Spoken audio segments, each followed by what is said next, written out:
Good evening and welcome back to Be Rich. My nephew and good friend Shashwat is here and we have been talking international stocks. We discussed Google, we discussed Intel, we discussed waste management. We found waste management was highly overpriced at that time. We found Intel at that time to be decent value, but we knew this crisis was coming and we asked you to wait.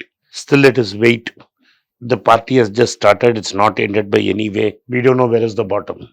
The bottom will come when America's inflation is finally under control. There may be several bear market rallies. Don't get fooled. Unless inflation comes below 4%, it's not over.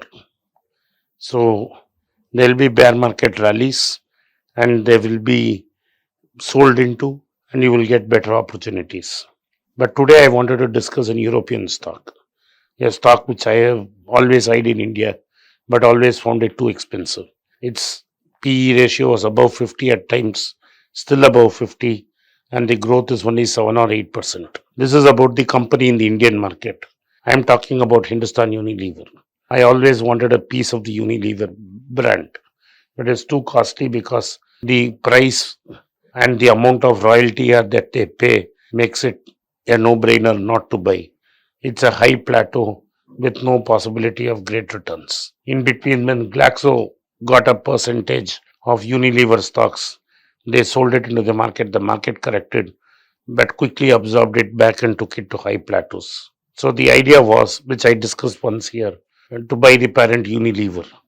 In this bloodbath in Europe and in America, let us examine what has happened to the Unilever stock. Shashwat has done some work on that. So Shashwat, what do you think of Unilever now? So I had dug into Unilever's numbers, and basically what I found, that is Unilever here being the one listed in London. So what I had figured out from Unilever was, first, this one is very obvious surface level information. Unilever is paying about 4% dividend yield, give or take, depending on what price it's trading at. But currently it's paying about a 4% dividend yield. Second, interestingly enough, with all the other stocks we've discussed, the weighted average cost of capital, which you can talk about in a bit, the weighted average cost of capital is 3.57% or something around that sort. So the dividend and the return on invested capital is around 17.62 averaged from 2010 to today. So they are not a net capital destroyer. So if you want to elaborate more on that point. You can explain. Yeah. I will understand. So what is weighted average cost of capital? So the way you look at weighted average cost of capital is, let's say I'm borrowing from my uncle 100 rupees at, let's say, 10% interest, and I'm also borrowing another 100 rupees at 5% interest from my friend. The weighted average cost of capital will be the average interest paid on the complete borrowed amount. So I'm paying 10 rupees and there I'm paying 5 rupees. So if you take the total amount, which is 200, and you take 15 by 200, that will give you your weighted average cost of capital.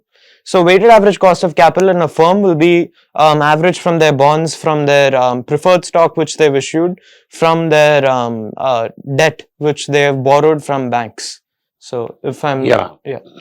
So for a company with zero debt, there will be no cost of capital. Yeah. Okay. What is return on capital invested? Return on capital invested is basically whatever capital's in the company, be it equity or be it from liabilities. So basically whatever capital has been invested in the company, what is the return they're making on that capital? So Unilever averaged over the past 12 years, its return on invested capital is around 17.62%. Per year? Yes, per year on average, yes. So they are borrowing at 3.5. Yes. Their average cost of capital is 3.5. Yeah, around there, yeah. That is their borrowed money. Yes. But they are actually making 17%. Yep. So they are spewing cash. They're spewing cash. That actually brings me to my next point. Their free cash flow their free cash flow percentage is 6.7%. So for every 100 rupees, yes, they do in turnover. Yeah. 6.7 is free cash flow. Free cash flow. That is free cash into the company. Yes, with whatever they want to do with it, they can do with it. Okay. 6.7%. And 6.7% of profits or 6% of revenue? 6.7% of their revenue. Revenue, okay. Right. Because all these metrics are calculated upon revenue. But we can do it on No. I wanted people to understand. Yeah. So if their turnover is 100 rupees, yes, their free cash flow is 6.5 rupees. Yes, exactly. And I think you already know where I'm going with this, but basically the value really comes in. Maybe we've disagreed in the past about this. You said that Intel shouldn't be buying back as much as they're buying back. But Unilever, what they're doing is over the past 20 years, that is their shares, total amount of shares have been extinguished by 25% or 26%. So what they have done is they have used some debt Yes, to extinguish capital. precisely. See, number of shares has declined by 26%. 26%. So Yeah. if you owned Unilever. Unilever, say 10 years back, Yeah. you basically have got 25% extra. Exactly. And that brings me to the two metrics which are connected to that. The book value of Unilever has compounded by around 10%. So every year the book value has increased by 10%. Exactly. And So 5 years from now it will be 50% up. yeah, assuming that they continue with the same rate of buybacks and growth. But so yeah, their book value is compounded. Not only their book value, their dividend yield has also compounded because of the same. Because of the same, the dividend yield has increased. Exactly. So those are my 2 points. Is this okay? Because in Intel you didn't agree with that. Yeah, but here I agree. Okay.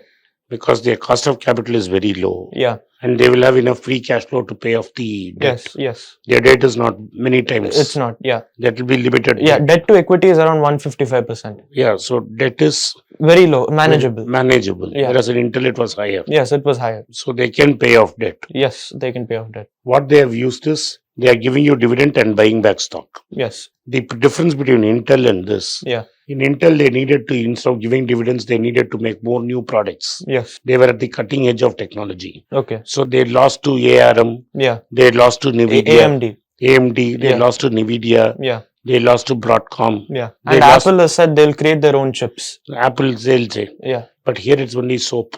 Yes. And other. And ice creams. And ice creams. Yeah. Ben and Jerry's. Ben and Jerry's. So they don't have to make any big investments in inventing new products. Yeah. Whereas Intel has to make cutting edge products. Yeah. That is the main difference between these two. And that is why I draw the distinction between these two. Yeah. Intel should have invested more in R&D. Yeah. Should have remained more competitive. Yeah. They have got a new CEO who is working on that. We'll discuss that some other day. Yeah. But Unilever definitely is a buy. Yeah. And I wanted to pick your brains, or rather just discuss this idea of elasticity, where their products are basically inelastic because they're selling, that is, products which are of such small value, that is, say $2 or $3, their ice cream. It doesn't matter much if they hike up their price by 50%. They can also increase prices. Yeah. And they are present in India and Pakistan, I know. Yeah, and China. And China. Yeah. Which are big growing markets. The middle class is increasing. Middle class is increasing. Supposedly. Procter & Gamble does not have such a big presence here. It doesn't. So they are there in present. Unilever is not present much in America, I think.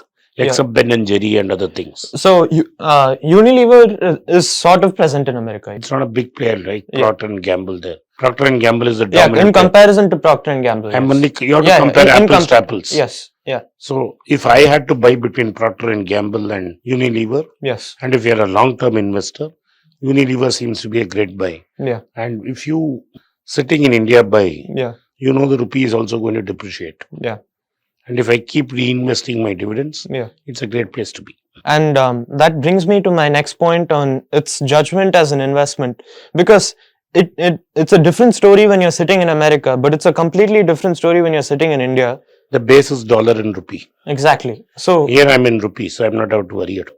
Yeah, and you can go back to a video on why you should buy the parent company, where we discussed how much of an advantage the parent company Unilever has over buying Hindustan Unilever. Basically, it's milking Hindustan Unilever to whatever it's worth. Exactly, that's why I want to own the parent. Yeah. So, in multiple aspects, you're getting a wonderful deal with Unilever. At least with what FMCG stocks here, bar ITC, we're getting a wonderful deal with Unilever there. We're getting as good as an ITC deal. As good as an ITC, plus we're getting the bonus of the Indian currency depreciating. Yes. So, that being said, we're not saying that it's properly valued now. Or rather, we think it's fairly valued, but we do feel that as interest rates go up and the Fed pulls out more money, we do think that markets Two things will happen. Yeah. Their weighted cost of capital will go up. Yeah. And the market will decline. Yeah. So that being said, we do expect a price correction somewhere in the future. So we would rather wait for a better price and focus on Intel, Google, which are, in our opinion, because Google now is giving, when we last discussed this, Google was at around 22 PE. It's come to 19, it will come down further. Yeah, and it's the same PE as Unilever, which is not. So that brings me to one of the cons of Unilever. So Unilever hasn't been able to keep up with the nominal GDP growth. That is, it's a percent or so lower. It's a good fixed income investment for me. And it has a good moat. It has a good moat. It's a fixed income. It's a quasi bond. Yeah. It's a quasi bond. Yeah. Whereas Intel is an equity product. Right. So this is a quasi bond. These are two different. Yeah. This bond, and if you are sitting in India, yeah, Unilever becomes a bond. So you're saying that there are opportunities where a stock can act as a bond. Sitting in India. Where the currency is going to depreciate. So we have this added layer of, let's say, margin of safety, which is the currency. So this 5 or 6% of the currency depreciates, we have that added margin. Yes. And another thing is being that sitting in USA, the currency is going to swell in the sense that the US dollar, which we had discussed in Money Page, and is going to increase. Yeah. Will be a disadvantage for an American investor today. To buy Unilever. Yes. Which is in pounds. Yes. Unless they're buying in dollars, but that's a very complicated thing. We won't discuss that. Yeah. So that being said, as Indians, we're at a good place right now. If you are going to invest abroad, yeah, and if you have the patience to wait. Right. But in comparison, when we look at the valuation of Unilever, I will buy Intel, I'll buy Google. This. Yeah. Google, I'll wait for it to drop because Google doesn't give dividends. Right. So we don't have that 4% layer of safety. Yes. Whereas Intel and Unilever will give. Yeah. So I will wait for Google to fall 15. Yeah. When Google falls 15, this will also be at 15. Right. And granted, none of this is investment advice, right? We're not SEBI registered. We are not SEBI registered. So we are just two people discussing an idea. Yeah. So don't hold us up to this in case you see Google go up in price after this. No, it won't. Yeah. But this is the thing. Yeah. Thank you for watching Be Rich. Yeah. And if you want to implement our ideas, go consult a financial advisor. Yeah. Thank you for watching Be Rich. I hope you enjoyed this show. If you did, please share this content with your relatives and friends. Do not forget to subscribe to our channel and turn on the bell notification. If you do not turn on the bell notification, you will not be notified every time we put out a video. Once again, I thank you for supporting Be Rich. I have written 2 books in English, The Alchemy of Money and Ordinary Stocks, Extraordinary Profits. These books are published by us and are ready. If you want to procure a copy, send us a message to the WhatsApp number given below and my team would respond to you. If you want an Amazon Kindle copy, you can click the link below. Finally, those who wish to consult with me can send a mail to berichenglish@gmail.com. Once again, I thank you for your support. If you like this video, press the subscribe button of my channel, hit the like button and turn on the bell notification.